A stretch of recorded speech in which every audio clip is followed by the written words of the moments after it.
I know that the day isn't over yet, but kind of compare voter turnout this year compared with other years you've been here. It's about the same as 2008.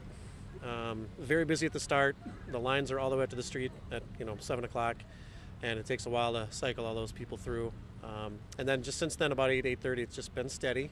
Not a heavy volume, but just a steady trickle of about 50 an hour, 50 to 100 per hour. So, Patrick, what kind of voter turnout do you typically have in this area? This precinct 1-2 in St. Paul is generally a high turnout precinct. Presidential elections usually push the 70%. I think in 2010 it was around 60 to 65, but this year will be probably in the 70 to maybe even over 70% again this year. So this is a pretty high turnout precinct for St. Paul. You're attributing a great deal of that to being a presidential election. Do you think having a couple of ballot initiatives on the ballot this year also is factoring into this? As far as volume, I would say maybe. It's hard to say. Most people generally like to come out and vote in presidential years, whether there's a ballot initiative or not. There was not a ballot initiative in 2008, and that was again a very high turnout for that election too, even though there weren't any questions on the ballot. But there's probably a number of people that might be coming out in addition to being in a presidential year that are coming out to vote in favor of or against the amendment on the ballot too.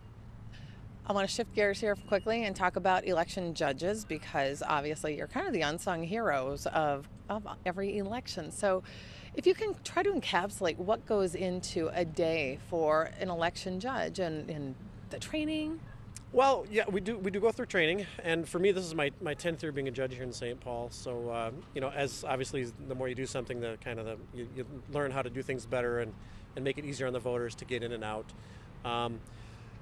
Most of our judges are working an all-day long shift. We work from 6 a.m. to 9 p.m., sometimes a little longer if it takes us longer to tear it down at the end of the night. By law, we have to process a voter even if they're in line at 8 o'clock, even if the polls are closed. So if there's a line out to the curb again at 8 o'clock, we're going to be here till 9, 10 o'clock, getting those voters through and getting everything turned down after that. So it's a long grind, and it's tough to find time to take breaks because there's always voters that have issues, or something isn't working right, or they need help with something, and it's kind of a constant on the watch. You hear all the time, and you need to be. It's tough to find time to break. So it gets to be a long grind after working a 15 or 16-hour day. So why do it? Well, somebody has to, right? I mean, we can't.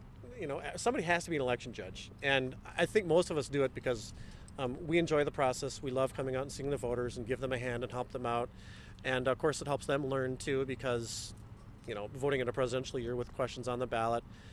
There's a lot of stuff for them to digest. I think in St. Paul there might be some referendums here in St. Paul as well, and some other jurisdictions have other referenda too. So it's an opportunity for the voter to kind of get a kind of a full breadth of what might be on a ballot. And for us judges, all of us do it just because we like to do it first of all, but also at the same time somebody needs to do it too.